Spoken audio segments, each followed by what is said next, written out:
Welcome to CoinGeek Conversations, coming to you today from London and New York, where my guest has just launched a groundbreaking BSV product for consumers and described others even more amazing to come.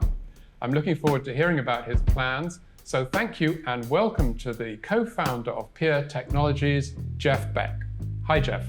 Hi, Charles. Great to be here.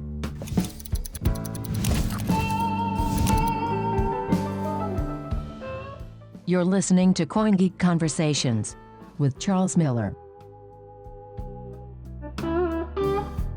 Let's talk about the product that you announced at the CoinGeek conference yesterday, which is a Chrome extension that allows you to do some incredible things on Twitter. Can you just describe what I will be able to do when I've downloaded your extension? Yes. So at the current stage of PeerSend, you'll be able to send BSV pretty much anywhere on the internet, any web pages, any social media platform, as long as you see the paymail address somewhere. So if you see the paymail address on, say, a Medium, then the extension will highlight the paymail, and from there you'll be able to send money directly with just one click.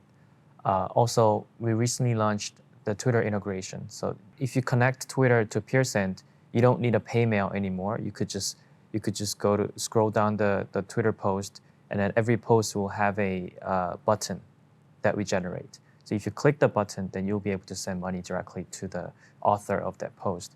And the content creator, the author of the tweet, doesn't need to know about Bitcoin, doesn't have to have an extension.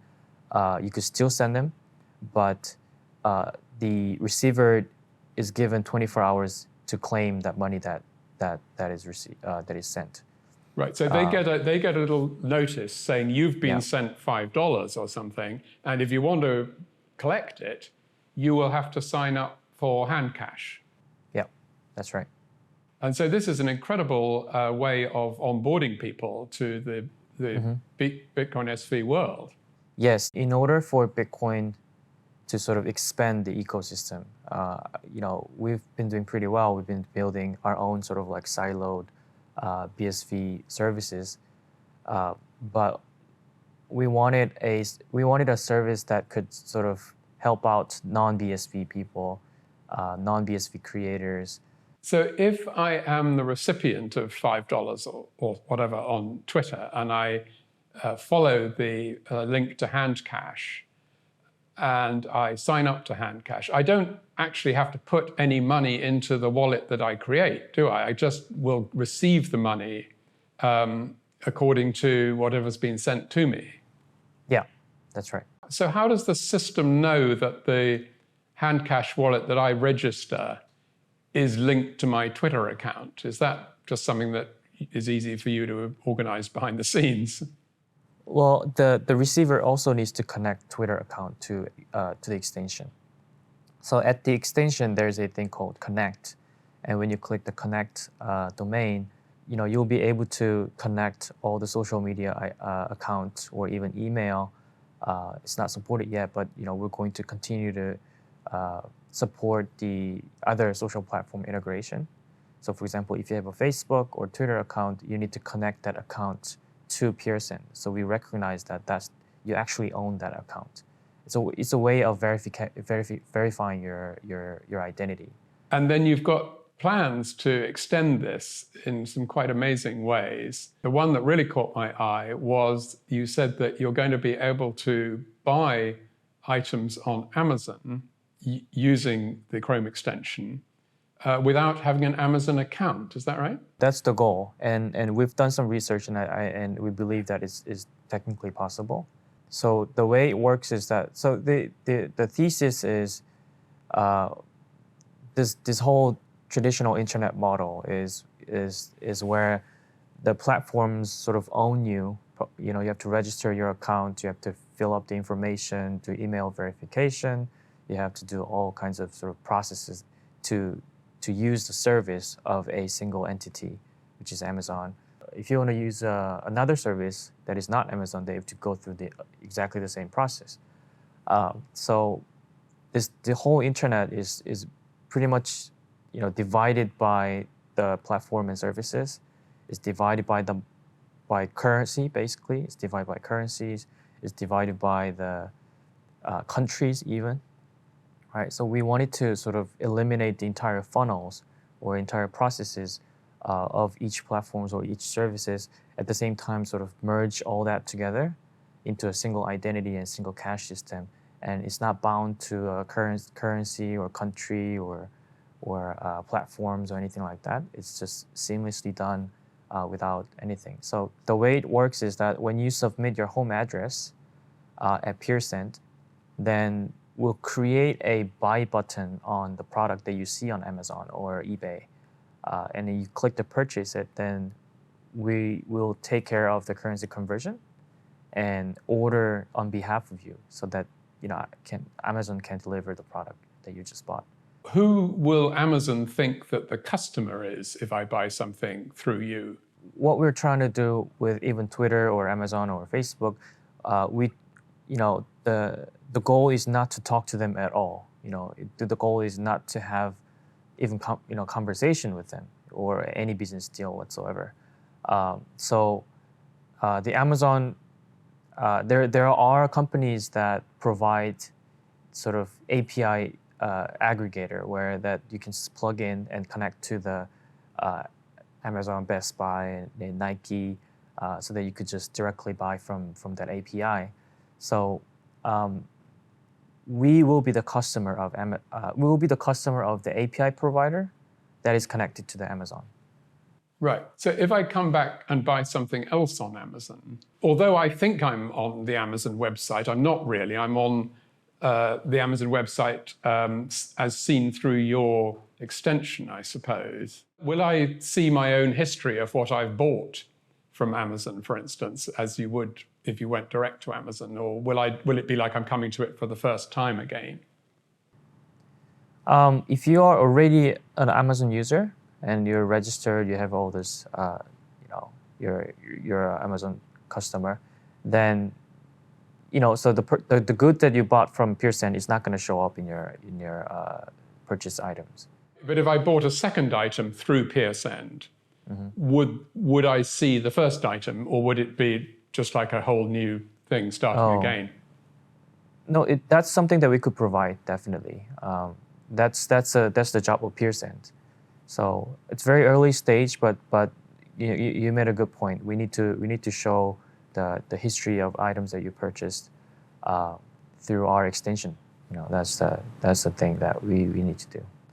There are a lot of problems that we need to figure out. For example, how do you return the product, right? Because if you're returning it, then it has to go through us, and that's a difficult challenge. But there are workarounds around that solution, that problem. Is there a danger that you're opening yourself up to risk here, because customers could hide behind your service, as it were, to get things out of Amazon without really taking responsibility for receiving them or any of the other customer service problems that might arise? Yeah, so it really depends on the scale of the business and how big it can go. But we're not talking about the new idea here. There are already companies doing the same thing, but we are providing the service as a feature, not as a core business function, right? So the core business is it's basically a social payment on the internet, but in addition, you could do purchase and you could do other stuff. But there are billion-dollar businesses that are already doing a similar thing, like Klarna or Affirm. There are public companies with billions of revenue. They are connected to the pretty much all e-commerce platforms, so that you can have a single item cart, item cart that is connected to all kinds of e-commerce. So it's not a new idea. It's totally doable. It's just that there's no product that provides a cryptocurrency to do it, and there's no product out there that allows you to buy it on the browser with just a simple button. You mentioned that you didn't want to have any conversations with Amazon or Twitter or anybody like that. I've seen it suggested already since you announced this that Twitter might not be very pleased about the payment button that you've added to their site. Do you think there are going to be those kind of problems or even regulatory problems related to the ideas that you've got? Yeah, that is a possibility. That is definitely a possibility. If Twitter sort of, technically speaking, it's very difficult for Twitter to directly ban PeerSend because we're simply modifying the web content through customers' interface, not their system. So, but there are many other ways to sort of stop us, right? The legal stuff.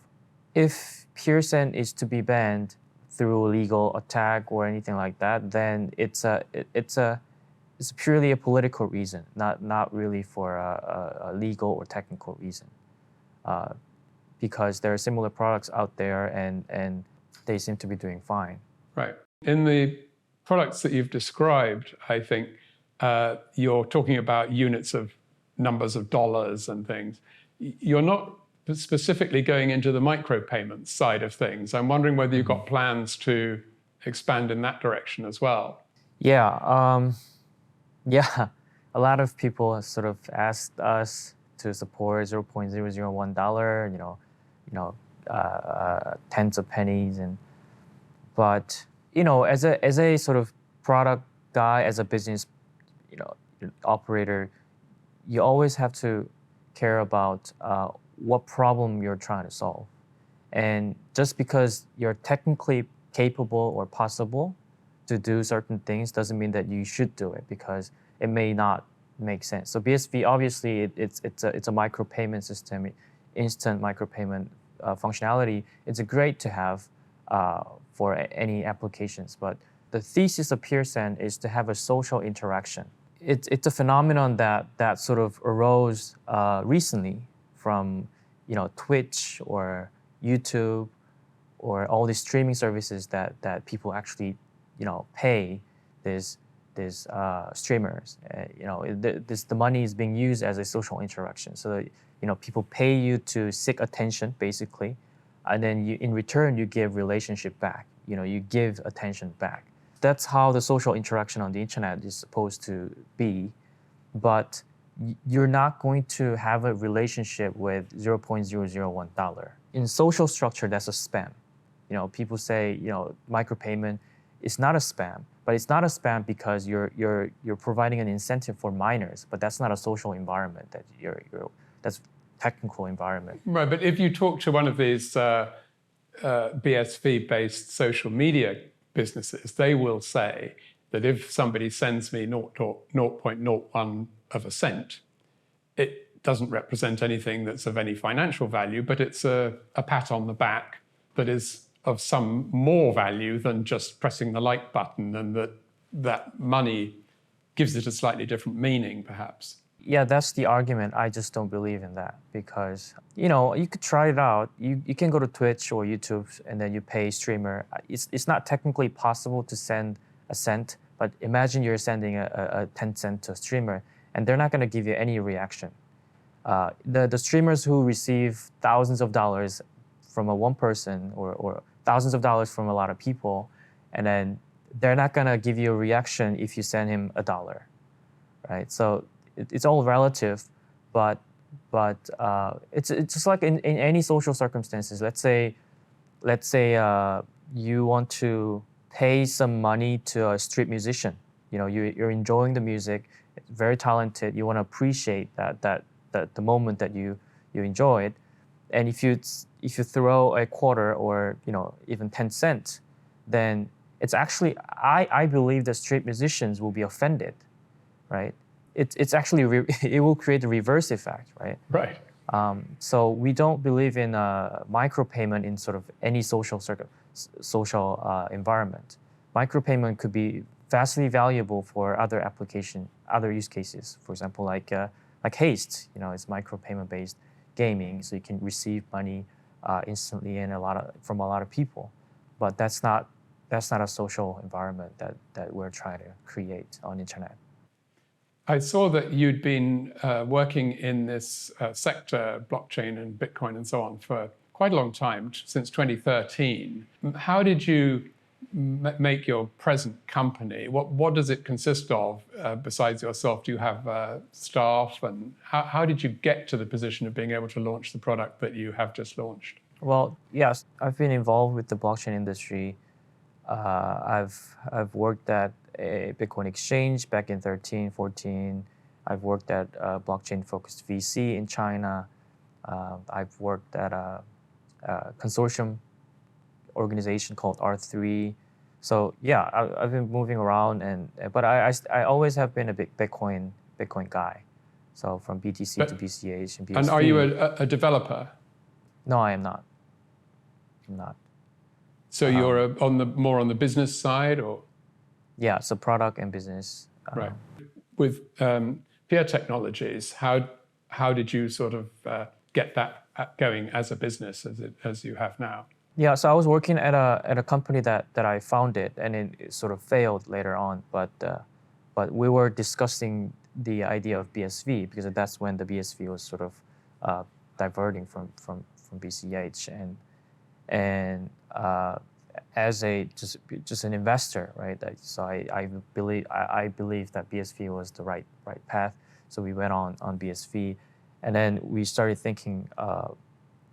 As the ecosystem matures, we started thinking we could just build a company on it. So before the company sort of goes off, I recruited a bunch of people inside the company and then set up a different company and built Peer companies.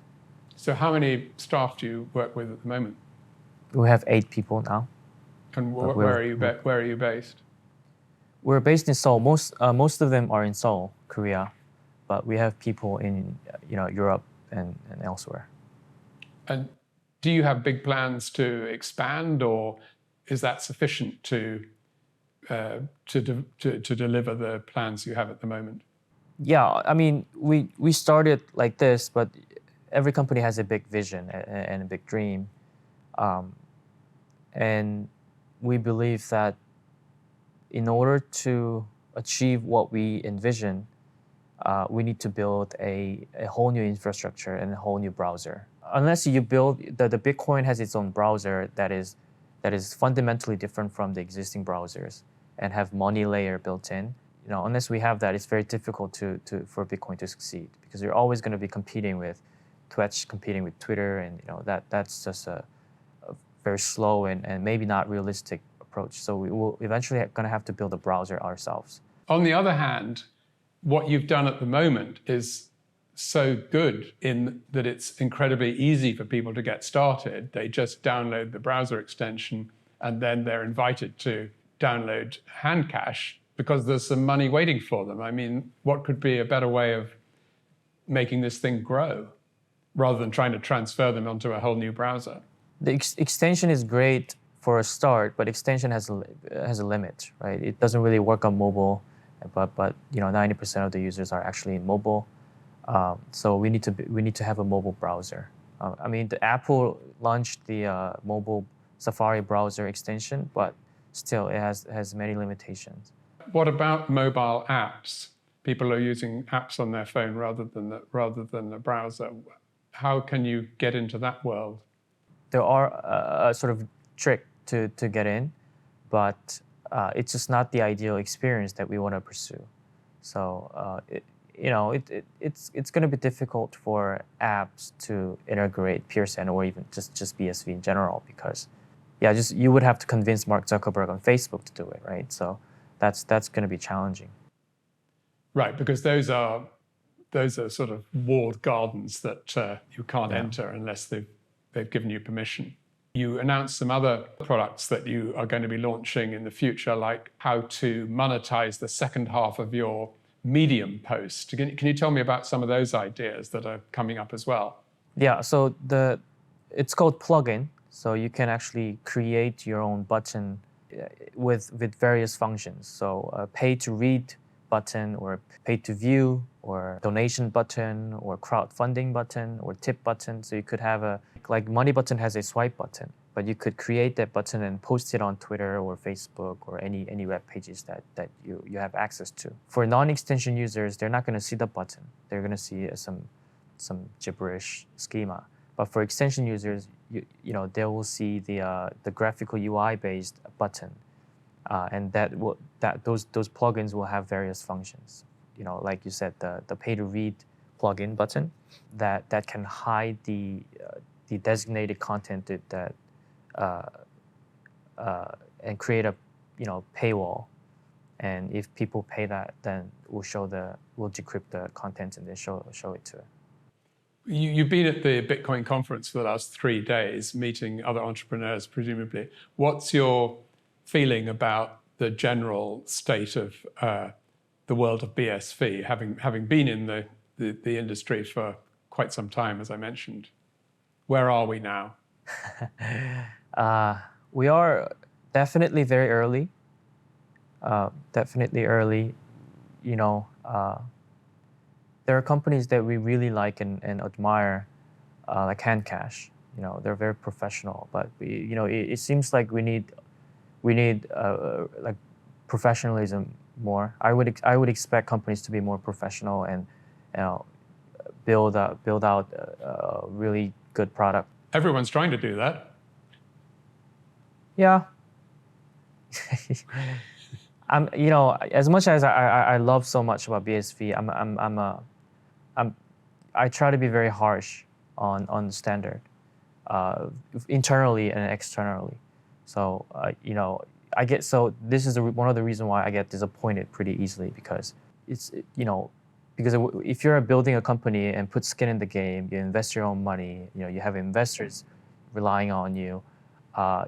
It's very important for you to be very focused and do, put everything into the company and build out the vision that works. And it's no joke to us, right? It's no joke. So we don't have I don't have a patience or time for promises and the coming soon sort of memes. We don't play that game. So yeah, we would love to see more companies building like actual product that works. Well, Jeff, I think everyone at the conference, and me as well, has been incredibly impressed with what you've announced and what you've brought out this week. So we'll be following the company with great interest in the coming months. So thank you so much for talking to me, and really good luck with it all. No problem. Thank you for inviting. Thanks so much. Yeah. Thanks very much to Jeff Baek. And by the way, Jeff told me that he'd decided he'd translate his Korean name like that for use by English speakers, partly to pay tribute to the legendary British rock guitarist. Well, let's hope that the new Jeff Baek goes on to equally legendary achievements. Next week, we'll be exploring technology history with Scott Stornetta and Stuart Haber, who worked together to produce the digital timestamping mechanism that's a key part of the design of Bitcoin. So please join me, Charles Miller, again next week, and thanks for listening.